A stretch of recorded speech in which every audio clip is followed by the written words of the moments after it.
Next, construction. It is discussed that transformer is a static device which is used for transferring power from one circuit to another circuit without changing frequency. And to accomplish that, the basic elements required are transformer core and transformer winding. Transformer winding which is of copper material, and transformer core is a laminated CRGO steel with 3 to 4% of silicon. And why to laminate the core and why to add 3 to 4% of silicon is for simply to reduce the eddy current losses. And about eddy current losses, it will be discussed in the losses topic, but in short I will tell you about those losses and how to minimize that. Simply keep in mind that eddy current losses are because of eddy currents in the transformer core. So if you can reduce the eddy currents, then obviously you can reduce the eddy current losses. For normal steel material, the permeability is low, but if it is CRGO steel, that is cold rolled grain oriented steel, then permeability will be very high, that is flux density will be more if you use CRGO steel. But CRGO steel is a good conductor. To reduce eddy currents, you must increase the resistivity of the material. So in order to increase the resistivity of the core material, 3 to 4% of silicon is added. Obviously resistivity of the material will get increased, and because of which eddy currents will get reduced, and because of which eddy current losses are minimized. But if you add more silicon content, it will make the core material brittle in nature. So is why the content of silicon is restricted to 3 to 4%. And adding 3 to 4% of silicon to CRGO steel will not reduce the core losses to much extent. It will be reduced much by laminating the core. So what is laminating the core means? Let us suppose this to be the solid piece, and instead of taking this solid piece, if you can make the solid piece by joining the thin sheets of laminations together and making look like the solid piece, then this structure is called laminated structure, and between the layers of laminations there will be insulating layer present. As in this kind of structure, that is as in this kind of laminated structure, as current flow is restricted, which will obviously indicate that conductivity is reduced, that is eddy currents are reduced, which will indicate that eddy current losses are reduced. And this insulating layer can be oxide layer or Japan varnish or impregnated vapor, etc. The other important parts of transformer are transformer tank,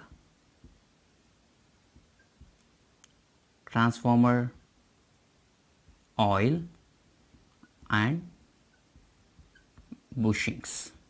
This laminated core with winding is placed in a sealed airtight transformer tank which is filled with transformer oil, that is like this. Let this be the transformer tank, and let this be the transformer oil. This transformer tank is sealed airtight, and the winding terminals are brought out of the transformer tank through bushings, which are made up of porcelain material. They provide necessary insulation and they bring out the winding terminals out of the transformer. And please keep in mind that this transformer tank is sealed airtight. And the oil used in transformer is natural mineral oil. But nowadays synthetic fluids are used as transformer oil, and they are having the trade name of ascarols. and commercially known as pyrochlores. The detailed description of each part of transformer will be discussed in the last video of transformer. Now let's see how to reduce leakage flux in a transformer. Till now we seen that this is the transformer core and these are the two limbs of the transformer core on which primary winding is placed on one limb and secondary winding is placed on another limb. And if excitation is given to the primary winding, then because of the induced EMF, even in primary winding there will be flux phi 1 and this induced EMF is self-induced EMF. And if the total flux of primary winding links with the secondary winding, then it can be said that total power transfer is done, but a portion of the primary winding flux will take the path of air, which is called leakage flux, because it is not linking with the secondary winding, that is, it is not involving in power transfer. So is why this flux is called leakage flux. Now here our task is to reduce this leakage flux. If you can reduce this leakage flux, we can maximize the power transfer from primary winding to secondary winding. So in order to reduce this leakage flux, interleaving winding is used. Interleaving of winding means half of the primary winding is placed on one limb and remaining half of the winding is placed on the other limb, and similarly half of the secondary winding is placed on one limb and remaining half of the secondary winding is placed on another limb. This type of winding is called interleaving of winding. And how it will reduce the leakage flux means, let us suppose this is the one limb of the transformer core and this is the other limb of the transformer core, and let us suppose half of the primary winding is wound on first limb and remaining half is wound on the second limb, and half of the secondary winding is placed on this limb and remaining half of the secondary winding is placed on the other limb. This is what is called as interleaving of winding. And how it will reduce the leakage flux means, here this leakage flux is taking the path of air. So if you can provide a path through winding, then obviously there will be no leakage flux. So is why half of the primary winding is placed on one limb and remaining half is wound on secondary limb. Now this leakage flux will take the path of winding. So now this can't be called now as leakage flux. Now it becomes useful flux. This is how leakage flux is minimized in a transformer, that is by interleaving the winding. Now let's discuss the reason behind the humming sound from the transformer, which is because of magnetostriction. That is, if the transformer is excited, that is when the input supply is given to the transformer, because of magnetostriction there is a humming noise coming out from the transformer. Because of magnetostriction, the transformer core dimensions will change in the order of 1 Armstrong, that is 10 to the power minus 8 centimeter. Because of this order of dimensional change of transformer core, there is a huge humming noise coming out from the transformer, and many will think that the reason behind the humming sound coming out from the transformer is because of oil. That's wrong, and that humming noise is because of magnetostriction, that is due to change in the core dimensions, and which will change in the order of 10 to the power minus 8 centimeter. And please keep in mind that magnetostriction is inevitable process, that is it can't be eliminated. We can reduce it, that is by proper core staggering. Proper core staggering means we know the transformer core is built up of thin sheets of laminations. Let us suppose this is the thin sheet of lamination and this is the other thin sheet of lamination, and similarly if you join all these thin sheets of laminations and place an insulating layer between each lamination, then it will look like this. So these are the thin sheets of laminations. and each lamination is built up of strips. Strips are of shapes L, E and I. So to make one sheet of lamination, you can make use of two L strips. Let us suppose this is one layer of lamination, and let us suppose this is the other layer of lamination, and if you place this layer of lamination on this layer of lamination and join together, and if suppose this is having a small air gap and similarly this is also having a small air gap, and by joining these two layers together, air gap length will get increased. Therefore, transformer core will drive more magnetizing current from the input supply. So in order to reduce that, here alternating layers must be joined, that is like this. This is the alternating layer. So if you place this layer on this layer, this air gap is now blocked, and similarly if this is having air gap, and by placing this on this, here this air gap will be blocked, and by this way you can reduce the air gaps present in the transformer core. And the way these alternating layers are joined together without having any small air gap is called proper core staggering, and by which the humming noise coming out from the transformer will be very low. Now let's discuss the types of transformer. Constructionally, transformers are classified as core type transformer and shell type transformer. These two types are classified based on the way by which the winding is placed on core. In simple, core type of transformer means winding surrounds the core. So if suppose this is the transformer core and winding surrounds the core, means this is what? Let us suppose this is the winding. And whereas in case of shell type of transformer, in simple, here core surrounds the winding. That is how, means if suppose this is the transformer core of shell type transformer and this is the core, and in this case winding will appear to be surrounded by the transformer core. So winding will be placed on the center of the limb. So these are the HV windings and these are the LV windings. So these windings are surrounded by the core. So this is how the transformer is classified based on the way the winding is placed on the core. So in core type of transformer there are two limbs, and here in shell type there are three limbs, and in core type of transformer these two limbs are of equal area of cross section, whereas in shell type of transformer the outer limbs are of half of the inner limb area, and here the leakage flux is more, whereas here in this case leakage flux is less.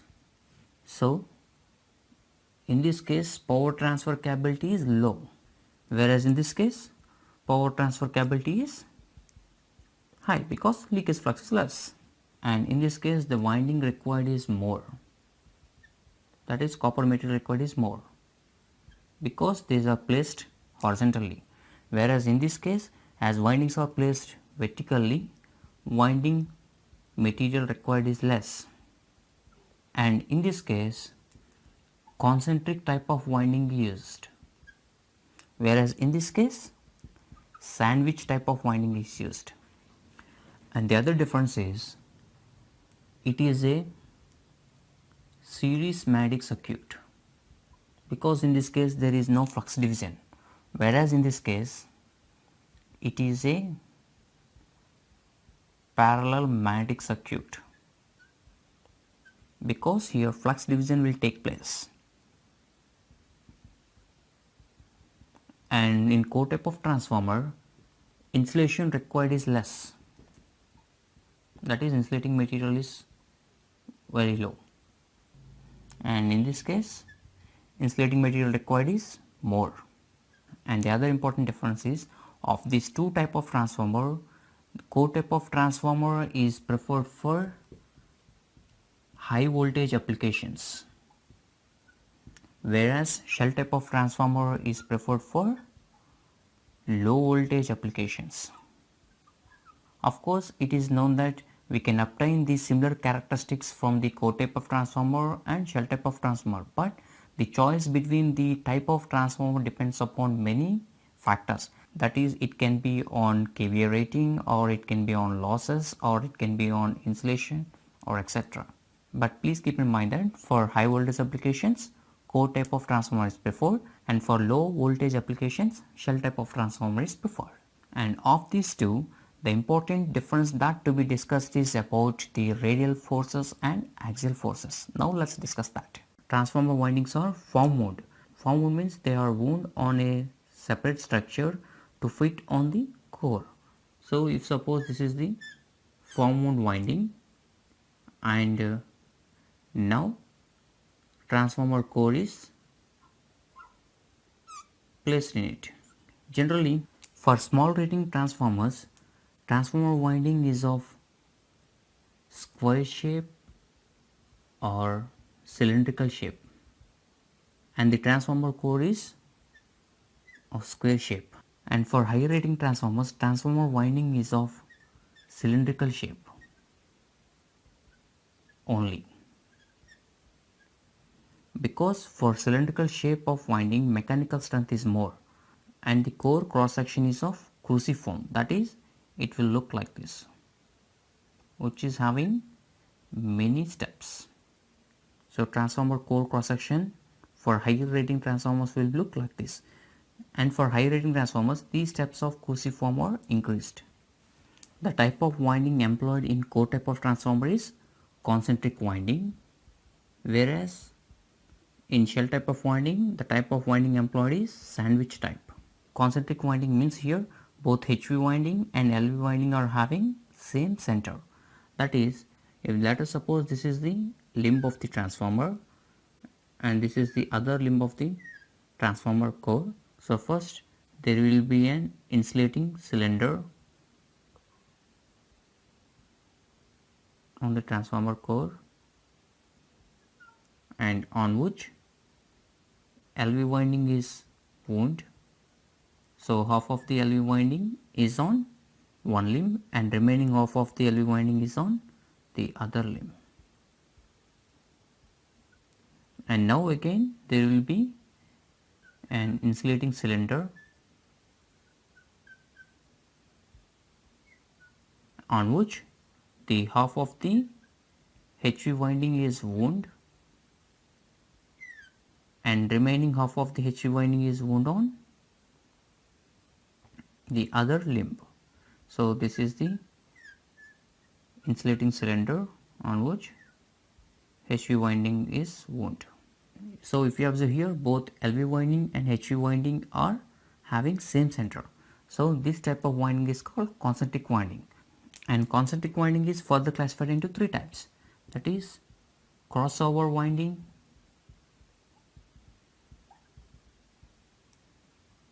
helical winding, and disc type winding. Okay. Crossover winding means, let us suppose this is one layer of coil, and to add another layer continue the winding on this. So this will be the second layer,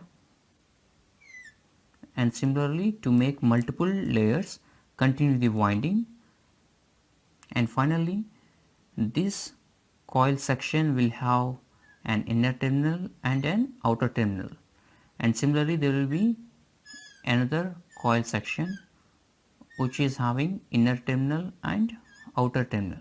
So in crossover winding, the outer terminal of one coil section is connected to the inner terminal of the another coil section which is adjacent to it, and crossover windings are mostly preferred for HV side of the low rating transformers, that is for less than 20 amperes. Crossover windings are used. Next, helical winding. In helical winding, winding consists of rectangular strips which are separated by an insulating layer, and which might consist of number of parallel rectangular conductors which together form a single conductor. That is, let us suppose this is the cross section of the conductor which are having many number of conductors separated by an insulating layer. So this together will form a single conductor in helical winding. In this type of winding, the winding is wound in the form of helical layers. That is, if suppose this is the transformer core and this is, let us suppose this is the conductor, and these are the windings which are placed on the transformer core. So if you observe this, this will look like a spring which is having a spiral shape. So is why the name given to this type of winding is helical winding, and this is the single layer winding, and to get double layer the winding is wound in opposite direction. So here the winding is like this for single layer winding, and for double layer winding will be wound like this. And helical winding is preferred for LV side of the high rating transformers. Next, dish type winding. This is the winding which is employed in power transformers and distribution transformers, and this type of winding consists of rectangular strips. And dish type winding means the winding is wound from the center to outwards to form a disc, and then again it is wound to form another disc from inner to outerwards. So similarly there will be number of discs present and which are wound like this, and they form a disc type winding. Next, coming to shell type of transformer, sandwich winding. Sandwich winding means here LV winding is sandwiched between two HV windings.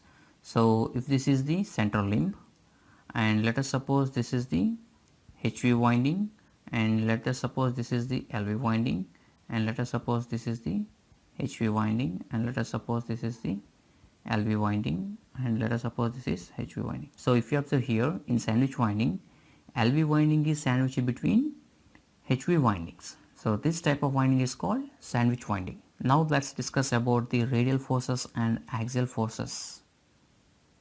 That according to Lorentz principle, that two windings will have opposite forces acting on each other. That is, if suppose this is the current carrying conductor, and let us suppose this is the current carrying conductor, and these two conductors are having current flow in same direction. So the magnetic field direction along this conductor will be in anti-clockwise direction. So if you observe here that the flux between these two conductors is weak, and in this portion the flux is strong. So the force direction is from stronger to weaker flux. So here attractive force exists between the two conductors which are having current in same direction. And let us suppose this is the current direction in one conductor, and let us suppose this is the current direction in another conductor. So this conductor will have the magnetic field in anti-clockwise direction, and this will have magnetic field in clockwise direction. So if you observe that the flux between these two conductors is aiding, so this is having this direction and this is having this direction. So flux is aiding, means the flux between these two conductors is strong, which means the outer flux is weak, and this is also weak. So here the force direction is outwards, that is repulsive forces exist between these two conductors which are carrying current in different directions. So in case of transformer, the forces existing between the two windings are repulsive forces, because HV winding and LV winding are placed on the same limb. So in core type of transformer, let us suppose this is the core, and which are having repulsive forces, and if N1 I1 is equal to N2 I2, these repulsive forces are equal, as N1I1 and N2I2 are equal and are acting in opposite direction. So there is no radial force. Radial force is equal to 0. But if N1I1 is not equal to N2I2, that is repulsive forces are not equal and they are acting in opposite direction, then there will be axial force coming into picture. So if axial forces come into picture, both HV winding and LV winding positions will get slipped. That is, the winding becomes unstable. So to secure the HV winding and LV winding in their position, N1I1 and N2I2 must be equal. And similarly in sandwich winding, here there will be opposite case. That is, we know that sandwich winding means LV winding is sandwiched between two HV windings. Let us suppose this is the sandwich winding, and if you observe that here the forces acting on this direction and this directions are unequal, because here the extreme end is HV and here the extreme end is LV. So this force will be more and this force will be less. So is why axial forces are unequal. So if axial forces are unequal, then radial force will come into picture. So if radial forces comes into picture, then the windings becomes unstable. Therefore, to make the winding stable, the solution here is that we must make the axial forces equal on the both sides. So if you place the half of the LV winding of a section and remaining half of the LV winding of that same section in the other end of the transformer, then axial forces will get equal. So if axial forces are equal, then their radial force is 0, so that the HV winding and LV winding are secured in their places. So that the main difference between the core type and shell type winding are that here, because of the unbalance, that is because of N1I1 not equal to N2I2, here axial forces come into picture. And in case of shell type of transformer, here if axial forces are not equal, then radial force will come into picture, which will make the winding unstable. So to make the winding stable, here in case of core type of transformer, N1I1 must be equal to N2I2. And to make the winding stable, in case of shell type of transformer, half of the LV winding of a section to be placed at one end and remaining half of that section of L winding must be placed on the extreme end.